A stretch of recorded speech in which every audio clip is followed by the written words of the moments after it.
समस्याएं सब बात तत्व को समझना। समस्याएं सबके सामने है। एक की समस्या के पत्नी मायके जा रही है और दूसरे की समस्या, हर आदमी दुखी है, हर आदमी दुखी है, हर आदमी दुखी है। पति ने अपनी पत्नी से कहा, तू चंद्रमुखी मैं सूरजमुखी, तू मुझसे दुखी मैं तुझसे दुखी है। पति ने अपनी पत्नी से कहा, तू चंद्रमुखी मैं सूरजमुखी, तू मुझसे दुखी मैं तुझसे दुखी। चलो एक काम करते हैं, दोनों छत से कूद जाते हैं, फिर तू भी सुखी और मैं भी सुखी। हर आदमी संसार में जब तक जिएगा, जब तक जिएगा, 100 साल जिए, 50 साल जिए, 60 साल 80 साल जिए, पर इस मुल्क के ज्ञानी आचार्यों ने कहा समस्याएं बनी रहेंगी। ऐसा दिन जिंदगी में कभी नहीं आएगा जब सब तरह की अनुकूलता ही अनुकूलता होगी। लोग सोचते हैं जब जीवन में अनुकूलता आएगी उस समय मैं भजन करूंगा, जब जीवन में अनुकूलता ही अनुकूलता आएगी तब मैं भक्ति करूंगा, सत्संग करूंगा। तरुण सागर जैसे संत आपसे ये निवेदन करना चाहेंगे, ऐसा दिन जिंदगी में कभी आने वाला नहीं है जब अनुकूलता ही अनुकूलता हो, प्रतिकूलता तो बनी ही रहेगी। जिंदगी में कुछ ना कुछ प्रतिकूलताएं बनी ही रहेंगी, इसीलिए उस दिन का इंतजार मत करो। भजन करना है, भक्ति करना है, दान पुण्य करना है, सेवा परोपकार करना है, उस दिन का इंतजार मत करो। वो दिन कभी आने वाला, आने बोलो ना, आने वाला, आने वाला, आने वाला नहीं है। वो दिन कभी नहीं आएगा, वो दिन कभी नहीं आएगा, वो कल कभी नहीं आएगा। हाँ, काल जरूर आ जाएगा, कल नहीं आएगा। इसीलिए धार्मिक होने के लिए अंतिम दिन का इंतजार मत करो।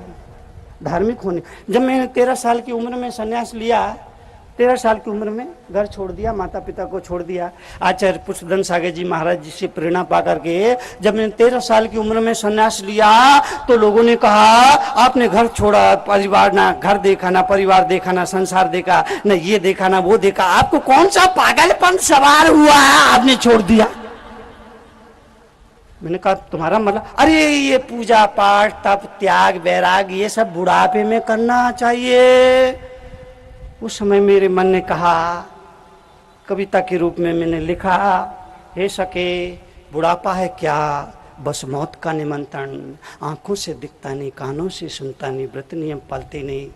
आंखों से दिखता नहीं, कानों से सुनता नहीं, हाथ पांव चलते नहीं, व्रत नियम पलते नहीं, रोटी भी चपती नहीं, खिचड़ी भी पचती नहीं, रोगों ने घेरा है, मरने की बेरा है, मोह भी गनेरा है, मेरा है तेरा है, तृष्णा है बढ़ रही, बुद्धि है घट रही, मुख से लार बह रही, अश्रुधार बह रही, पड़ा पड़ा मर रहा, पर हाय हाय कर रहा, पड़ा मर रहा, पर हाय हाय कर रहा। पत्नी है टोसती, बहुए हैं कोसती, नाती है पीटते, नासी घटीते, दिन भर है जागता, दांत दिन भर है जागता, रात भर है खांसता, दांत सभी टूट गए, खा ना सके ककड़ी, अंग अंग शिथिल भय, कमर गई अकड़ी, हाथ पांव कांप रहे, कब चलते समय लकड़ी, यमराज के आदेश से यमदूत ने चोटी पकड़ी, जाल खुद ही बना रहे जैसे बनाती मकड़ी, और एक खेल खून भूल गए छकड़ी, और 3 चीज याद रही, नमक तेल लकड़ी। तो ऐसा है ये बूढ़ापा, रे चपल मन कर तू प्रभु का भजन, रे चपल मन कर तू प्रभु का। जीवन के लिए, जीवन के परिवर्तन के लिए, जीवन की समृद्धि के लिए आचार्यों ने कहा दुनिया में 4 तरह के लोग होते हैं, भाग्यशाली, सौभाग्यशाली, महाभाग्यशाली और दुर्भाग्यशाली। दुनिया में 4 तरह के लोग होते हैं, भाग्यशाली, सौभाग्यशाली, महाभाग्यशाली और दुर्भाग्यशाली, इन्हें हम परिभाषित यूं करेंगे, जिसके पास केवल धन है वो भाग्यशाली है, जिसके पास धन के साथ स्वास्थ्य भी है वो सौभाग्यशाली है, तथा जिसके पास धन भी है, स्वास्थ्य भी है और धर्म भी है वो महाभाग्यशाली है। जिसके पास केवल धन है, जिसके पास केवल धन है, जिसके पास केवल धन है, बहुत सारे लोग दुनिया में ऐसे हैं जिनके पास धन है, बेशुमार धन है,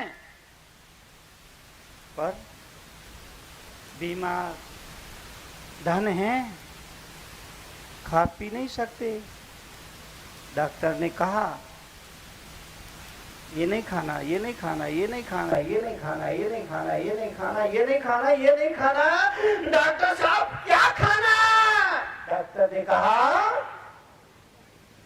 बगैर घी की, बोलो, बगैर घी की रोटी और उड़द की दाल का पानी। धन है, धन है। घर में मेहमान आया, 56 तरह के व्यंजन बनाए। घर में मेहमान आया, 56 तरह के व्यंजन बनाए। मेहमान भोजन करने बैठा, भोजन व्यंजन परोसे, अब वो मस्ती से खा रहा है और ये देख रहा है। कितना दुख होता होगा उसको सुना। सोचिए, सोचिए, ये खा नहीं सकता है लेकिन मेहमान खा रहा है, ये देख रहा है। क्यों? डॉक्टर ने कहा ये नहीं खाना, ये नहीं खाना, ये नहीं खाना, ये नहीं खाना, ये नहीं खाना। क्या खाना? बिना घी की रोटी और उड़द की दाल का पानी। धन है पर स्वास्थ्य नहीं है, जिंदगी भर धन। संत आए, सेठ जी सत्संग करो, अभी नहीं। धन, मंदिर जाओ, फुर्सत नहीं, दुकान जाएंगे, धन धन। मुनि आए, प्रवचन में जाओ, फुर्सत नहीं, दुकान जाना है, धन धन धन। तीर्थ यात्रा करने के लिए टाइम निकालो, फुर्सत नहीं, क्यों? दुकान जाना है, धन धन धन धन धन। विधान हो रहा, पंचकल्याणक हो रहा, उसमें शामिल हो जाओ, इंद्र बन के पूजा करो, नहीं, फुर्सत नहीं, क्यों? धन धन धन धन। जिंदगी भर करता रहा धन धन धन। एक दिन मर गया, मरने के बाद बेटा ने शोक पत्रिका लिखी। बड़े दुख के साथ सूचित करना पड़ता है कि हमारे पूज्य पिताजी का निधन हो गया। आपसे जीवन के लिए, जीवन के परिवर्तन के लिए, जीवन के परिवर्तन के लिए एक ही वक्तव्य याद रखना। अगर आप परिवार को स्वर्ग बनाना चाहते हैं, अगर आप अपने परिवार को स्वर्ग बनाना चाहते हैं, एक ही वक्तव्य याद रखने जैसा है। अपनी भूल को आदमी स्वीकार कर ले, अपनी गलती को आदमी स्वीकार कर ले, दूसरे की भूल को आदमी नजरअंदाज कर दे, तो परिवार स्वर्ग में तब्दील हो जाएगा। बेईमान है, इतना बेईमान है, इतना बेईमान है। नहीं, आपकी बात नहीं कर रहा हूं मैं, तो पिछले गांव की बात कर रहा हूं। आदमी इतना बेईमान है, इतना बेईमान, इतना बेईमान, इतना बेईमान है, क्रोध कर रहा है और उससे बोलो भाई साहब आप क्रोध क्यों करते हो, तो कहता कौन क्रोध कर रहा है? क्रोध करता जा रहा है पर उसको स्वीकृति नहीं दे रहा है। अध्यात्मविदों ने कहा, अध्यात्मविदों ने कहा, स्वीकृति का नाम प्रतिक्रमण है। जैन शास्त्रों में शब्द का महत्वपूर्ण उल्लेख हुआ, प्रतिक्रमण समय।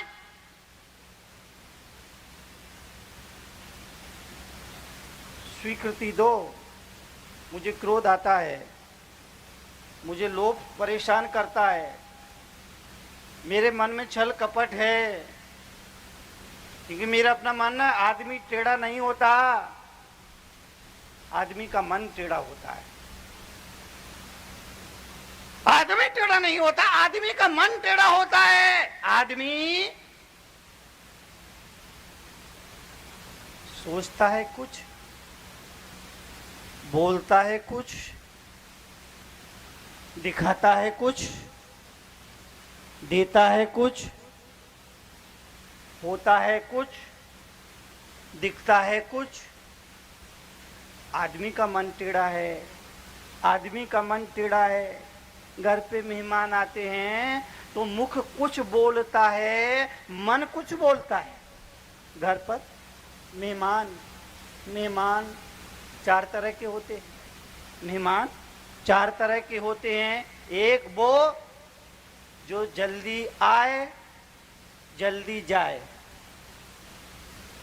दो वो जो देर से आए देर से जाए, तीन वो जो देर से आए जल्दी जाए, चौथे वो जो जल्दी आए देर से जाए। सबसे अच्छे मेहमान कौन से होते हैं? बोलो। मेहमान चार तरह के होते, सुन लीजिए। एक वो जो जल्दी आए जल्दी जाए, दो वो जो देर से आए देर से जाए, तीन वो जो देर से आए जल्दी जाए, चार वो जो जल्दी आए देर से जाए। सबसे बढ़िया मेहमान कौन से? सबसे बढ़िया मेहमान कौन से?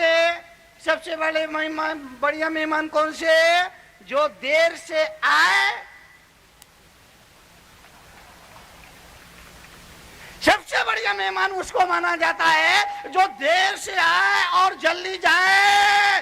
घर में मेहमान आते हैं, मन कुछ बोलता है, मुख कुछ बोलता है, मन कुछ बोलता है, मुख कुछ बोलता है। घर में मेहमान आए, मुख बोलता है आपके आने से इस घर में चार चांद लग गए, और मन बोलता है कम वक्त आज ही आना था, सारा प्रोग्राम मटिया मैट हो गया। मन कुछ बोलता है, मुख कुछ बोलता है। ये जो विसंगति है, भगवान महावीर ने दुनिया के लिए अपने संदेश में कहा कि ये जो मुख और मन के बीच में विसंगति है, ये खाई है, ये दुनिया की सबसे बड़ी दूरी करने वाली खाई हुआ करती है। इसीलिए आदमी टेढ़ा नहीं होता, आदमी का मन टेढ़ा होता है। पड़ोसी की झोपड़ी में आग लगी है, लोग सोचते हैं कि हमारी झोपड़ी में आग थोड़ी ना लगी है, उसकी झोपड़ी में आग लगी है। आदमी निश्चिंत तो हो जाता है, लेकिन वो भूल जाता है कि वो आग वहां से चल करके तेरी झोपड़ी तक आने वाली है। वसुदेव कुटुंबकम। भारतीय संस्कृति ने इस बात पर विचार किया, सारी दुनिया को एक कुटुंब माना, एक परिवार माना, और ये विचार किया सर्वे भवन्तु सुखिनः सर्वे सन्तु निरामया। सबके कल्याण की कामना कही, सबके कल्याण की कामना करी, लेकिन हम इतने बेईमान हैं, इतने बेईमान हैं, इतने बेईमान हैं। आपकी बात नहीं कर रहा हूं, आपके पड़ोसी की बात कर रहा हूं। हम इतने बेईमान हैं, इतने बेईमान, इतने बेईमान हैं। प्रार्थना करने के लिए बैठते हैं तो प्रार्थना में भी भगवान से कहते हैं, हे प्रभु मैं सुखी रहूं, मेरे बीवी बच्चे सुखी रहे, बाकी दुनिया जाए। कौन बोला भाड़ में? प्रार्थना कर रहा है मालवीय जी, प्रार्थना कर रहा है आदमी, भगवान से प्रार्थना कर रहा है, मैं सुखी रहूं, मेरा बीवी बच्ची सुखी रहे, बाकी दुनिया जाए भाड़ में। तरुण सागर ये बताने के लिए मौजूद है, दुनिया भाड़ में जाए ना जाए ये उसका भाग्य होगा, लेकिन बोलने वाला तू भाड़ में जरूर जाएगा, क्योंकि तू विचारों से गिर गया, भावनाओं से गिर गया, संकल्प से गिर गया। सर्वे भवन्तु सुखिनः। इसलिए प्रार्थना करो तो प्रार्थना में दुनिया का कल्याण की भावना होना चाहिए, पड़ोसी के कल्याण की भावना होना चाहिए, सबके कल्याण की भावना होना चाहिए। हम भगवान से बोलते जरूर है, हे भगवान सब सुखी रहें, लेकिन पहला नंबर मेरा हो। हम सब सुखी रहें, लेकिन उसमें पहला नंबर मेरा हो, आपसे निवेदन करूंगा जीवन के लिए, जीवन के परिवर्तन के लिए सोच बदलिए। कल भी मैंने कहा था सामने वाला नहीं बदलेगा, सामने वाला नहीं बदलेगा, आपको ही बदलना पड़ेगा। सामने वाला नहीं बदलेगा, आपको ही बदलना पड़ेगा। अपने को बदलिए, समर्पण में जीने की आदत डालिए, बात बात में तर्क मत करिए। तर्क से विवाद होते हैं, कलह होती है, झगड़ा होता है। सासू ने कहा यूं और बहू ने कहा क्यों, झगड़ा शुरू। सासू ने कहा यूं और बहू ने कहा क्यों, झगड़ा शुरू। और हम तर्क करने के आदी हो गए। पति ने पत्नी से कहा चाय बनाओ, पत्नी ने कहा क्यों, पति बोला क्योंकि मुझे नहाना है। पत्नी बोली चाय पीने के लिए होती है, नहाने के लिए नहीं। पति बोले जब तुझे मालूम है तो क्यों क्यों पूछती है। जैसे लाभ बढ़ता है वैसे वैसे लोभ बढ़ता है। एक इच्छा की पूर्ति होती है, चार नई इच्छाएं पैदा हो जाती है। इसलिए मैं आपसे निवेदन करूं, बिना घी की सूखी रोटी खा लेना, चार जोड़ कपड़े पहनकर अपना जीवन चला लेना, लेकिन ऋण लेकर के झूठी शान शौकत दिखाने की कोशिश मत करना। झूठी शान शौकत से दिखा रहा आज का आदमी, उसकी हैसियत नहीं है, फिर भी दिखावा करना है। आज का आदमी दिखावे की जिंदगी जीने का आदी हो गया। आज का आदमी दिखावे की जिंदगी जी रहा है, प्रदर्शन, आडंबर, और यहीं से आदमी के जीवन में दुख की शुरुआत होती है। इसलिए आपसे निवेदन, जीवन के लिए, जीवन के परिवर्तन के लिए रामकृष्ण बुद्ध महावीर जैसे महापुरुषों ने कहा, अगर जीवन में कभी दुख आए, दुख आए, दुख आए, कष्ट आए, परेशानी आए, चिंताएं आए, तकलीफें आए, तो हिम्मत रखना, हिम्मत रखना। सुख और दुख सबके जीवन में आते हैं, संसारी हो या सन्यासी, सबके जीवन में दुख आते हैं। अमीर हो या गरीब, सबके जीवन में दुख आते हैं। धर्मात्मा हो या पापात्मा, सबके जीवन में दुख आते हैं। सज्जन हो या दुर्जन, सबके जीवन में दुख आते हैं। फर्क सिर्फ इतना है, कोई दुख से निपट लेता है और किसी को दुख निपटा देता है। फर्क को समझना। सबके जीवन में दुख आएगा, संसारी सन्यासी सबके जीवन में दुख आएगा। फर्क केवल इतना है, कोई दुख से निपट लेता है और किसी को दुख निपटा देता है। जीने की कला, जीने की कला, दुख में से सुख खोजने की कला, दुख में से सुख खोजने की कला सीखो। दुख में से, बड़े बड़े दुखों में भी छोटे छोटे सुख के कण छुपे होते हैं। बड़े बड़े दुखों में, बड़े बड़े दुखों में भी छोटे छोटे सुखों के कण छुपे होते हैं। उन सुख के कणों को बटोर के जीने लग जाओ, आधा दुख तुम्हारा खत्म।